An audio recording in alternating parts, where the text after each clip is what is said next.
Catar, Arábia Saudita e Emirados Árabes Unidos deixaram de se defender e estão prontos para atacar. Ninguém previa isso há 4 dias. Agora, os 3 se preparam para atacar o Irã diretamente. Além disso, o Paquistão emitiu um alerta que pode tornar essa guerra nuclear. Vamos começar do início. Isso começou quando o Irã cometeu um grande erro de cálculo. Eles retaliaram contra países do Golfo sem ligação com os ataques ao Irã. Aqui está um desses ataques em área residencial do Catar. Veja.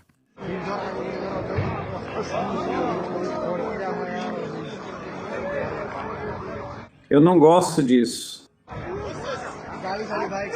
Eu não gosto disso. Eu posso ver. Não! Qual é a desculpa do Irã para esse tipo de ataque? Bem, eles disseram que não podem alcançar o território continental dos Estados Unidos, então estão mirando nas bases americanas na região. Mas veja o que eles estão realmente atingindo: apartamentos, shoppings, aeroportos, infraestrutura portuária. Esses não são alvos militares. Esses são alvos civis que o Irã está atingindo de propósito, como vocês vão ver em breve. E claro, nós não podemos atingir nenhum alvo no território dos Estados Unidos, então temos que lidar com as bases deles na região e as instalações ou estruturas que eles usam nos países da região. E mesmo quando o Irã erra, digamos que o Irã está tentando atingir bases dos Estados Unidos, quando eles erram, acabam causando danos às nações do Golfo e aos seus cidadãos. Mesmo quando as nações do Golfo derrubam drones iranianos, os destroços caem sobre seus cidadãos. Diante disso, a defesa do Irã basicamente afirma: não se irritem conosco, mas sim com os Estados Unidos, pois foram eles que iniciaram a guerra. Nós não estamos atacando nossos irmãos no Golfo Pérsico. Não estamos atacando nossos vizinhos, mas estamos atacando alvos americanos. E isso é óbvio. Vocês sabem, os americanos, as Forças Armadas dos Estados Unidos estão nos mirando, estão nos atacando. Mas, infelizmente para o Irã, esse argumento está saindo pela culatra de forma catastrófica. Antes de analisarmos isso, surge a principal questão: por que o Irã faz isso? Por que o Irã ataca países como Omã, que tem sido útil ao regime iraniano, ou o Chipre, que não está envolvido nessa guerra? Bem, a resposta acabou de sair e ela explica tudo. De acordo com o Financial Times, toda essa estratégia foi elaborada pelo Ayatollah Khamenei logo após a Guerra de 12 Dias, quando o Irã sofreu uma derrota devastadora. O plano era simples: se houver outra guerra, faça todo o Oriente Médio sentir a dor. Atacar instalações de energia, atingir apartamentos, atacar aeroportos, interromper viagens aéreas e mirar em tudo e qualquer coisa. O objetivo era aumentar a guerra até que os custos ficassem altos demais para os Estados Unidos continuarem. E isso vem diretamente de um integrante do regime, que disse ao Financial Times que esse plano não vai parar. Ele vai continuar e só vai escalar ainda mais daqui para frente. Veja, há um aspecto religioso em todo esse plano. Khamenei foi quem teve essa ideia, e agora ele está morto. Mas para muitos ideólogos, Khamenei era uma figura religiosa e eles estão seguindo o plano dele como uma forma de homenagem. Eles seguirão respeitando seus desejos enquanto possível. Assim, mesmo com o plano funcionando, não consideram isso um fracasso. Eles veem isso como seguir as ordens finais do líder supremo. E além de tudo isso, a liderança iraniana não pode parar esse plano facilmente, mesmo que quisesse. Veja. Durante a Guerra de 12 Dias, Israel eliminou a liderança máxima do Irã em poucas horas.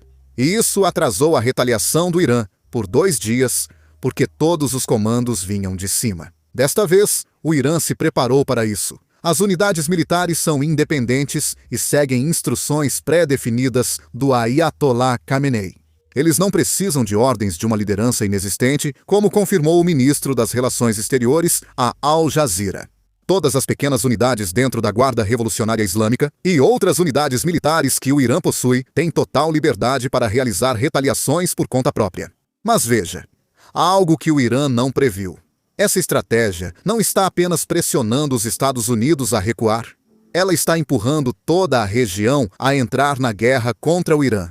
Ouça só, aqui está o ex-general David Petraeus explicando esse erro de cálculo. O que está claro, eu acho, é que o Irã tomou a decisão de não atacar apenas os Estados Unidos, bases e alvos israelenses, mas também de atacar os países do Conselho de Cooperação do Golfo e outros países da região, mesmo que eles não tenham permitido que usássemos suas bases para essas operações. E, sinceramente, acho que isso é um grande erro de cálculo por parte do Irã, porque o que eles fizeram foi trazer outros países para essa luta. Esses países, na verdade, tinham buscado ficar de fora e agora vão ter que se envolver, pelo menos com aeronaves, contribuindo para a missão de defesa e, com o tempo, talvez contribuindo para a missão ofensiva, mesmo enquanto a campanha intensa das forças dos Estados Unidos e de Israel continua. O Irã acreditou que atacar países do Golfo pressionaria os Estados Unidos, mas acabou convencendo o Golfo de que é uma ameaça existencial a ser contida. Pense nisso. Um país disposto a incendiar toda a região apenas para manter o poder não é o tipo de vizinho que você gostaria de ter. E imagine o que acontece se um regime assim conseguir armas nucleares ou se eles conseguirem armas balísticas mais poderosas, algo com mais poder ou com maior alcance. Bem, é exatamente por isso que os países do Golfo estão tomando providências agora. Vamos começar pelo Catar, porque há apenas um ano eles eram um dos aliados mais próximos que o Irã tinha. Agora, isso não é mais o caso. Antes de entrarmos na retaliação que estamos vendo desses países do Golfo, só um pedido rápido para você curtir e se inscrever no canal aqui embaixo. Cobrir notícias de guerra no YouTube não é seguro, pois a plataforma costuma restringir esses vídeos. Por isso, seus likes e inscrições influenciam muito o algoritmo e nos ajudam. Agora, seguimos com a retaliação do Catar. Primeiro, o Catar cortou todos os laços diplomáticos com o Irã. Eles fecharam a embaixada, evacuaram todo o pessoal e então fizeram algo que o Irã não esperava. Ouça só. O que ouvimos há menos de uma hora é que o Ministério da Defesa do Catar anunciou que abateu vários drones e mísseis. Mas, o mais importante, eles abateram 2 caças-bombardeiros Su-20 e 4 de terceira geração fabricados na União Soviética e os derrubaram quando se aproximavam do espaço aéreo do Catar. E eles dizem que isso foi feito pela Força Aérea do Catar. Isso sugere que houve algum combate aéreo aqui e é um avanço significativo. Uma coisa é o Irã lançar mísseis e drones, como já fez no passado. Isso era meio que aceito como algo que poderia acontecer. Mas voar com jatos rumo a outro Estado soberano e esse Estado usar sua força aérea, um país do CCG, enfrentando ameaças iranianas com seu próprio forças armadas. Isso é uma espécie de escalada. Uma coisa era os Estados Unidos e Israel atacarem o Irã retaliar e os países do CCG se defenderem, mas usar aviões de combate para se defender, para abater aeronaves pilotadas vindas do Irã. Isso certamente é uma escalada militar. O governo do Catar, o Ministério da Defesa, disse ontem que começou a usar seus aviões de combate para interceptar ameaças vindas do Irã mais longe do seu território, nas águas do Golfo. E fez isso para limitar a quantidade de danos causados pela queda de destroços devido ao uso dos sistemas de defesa Patriot para interceptar ameaças sobre áreas povoadas. E agora estamos vendo que eles abateram, segundo eles, 2 jatos Su-20 e 4 que vinham do Irã. A Força Aérea do Catar usa apenas jatos ocidentais, principalmente F-15 dos Estados Unidos, além de Rafales franceses e algumas aeronaves britânicas. Bem, esses jatos acabaram de derrubar um Su-20 e 4 iraniano. Só mais um exemplo de como a tecnologia russa não tem chance contra a tecnologia ocidental. Mas esse não é o tema deste vídeo. O principal aqui é que o Catar agora está disposto a agir militarmente, já que o Irã ameaça tudo o que o país construiu em décadas. Não surpreende que o Catar queira revidar. O Irã agora ataca não só o Catar, mas também outros países do Golfo, como a Arábia Saudita. E eles podem ter ido longe demais ontem.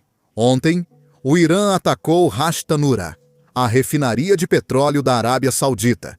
Essa é a maior refinaria de petróleo do mundo. 7% do suprimento global de petróleo passa por essa instalação todos os dias. A refinaria em si não foi atingida, mas os danos causados pelos destroços do drone que estava mirando na refinaria provocaram um grande incêndio.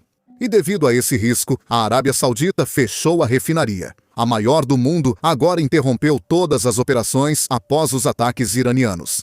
Por isso, a Arábia Saudita não vai só se defender enquanto o Irã ameaça sua fonte econômica principal.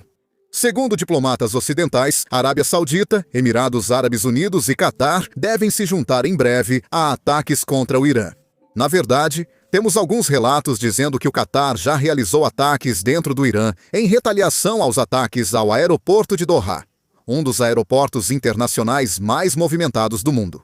Mas é importante notar, o primeiro-ministro do Catar contesta esse relato, mas ressalta que o país exerce seu direito à autodefesa e dissuade ataques iranianos.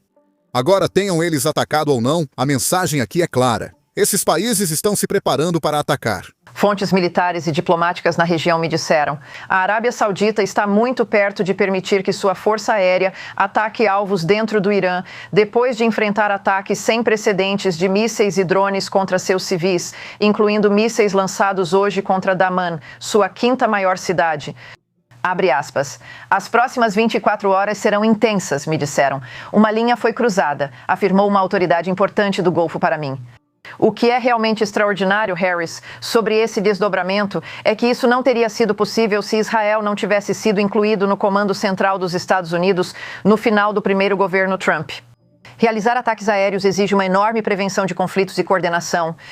O CENTCOM costumava estar ligado, Israel costumava estar ligado ao Comando Europeu devido às sensibilidades com os Estados Árabes que não reconheciam Israel. Isso mudou com os Acordos de Abraão.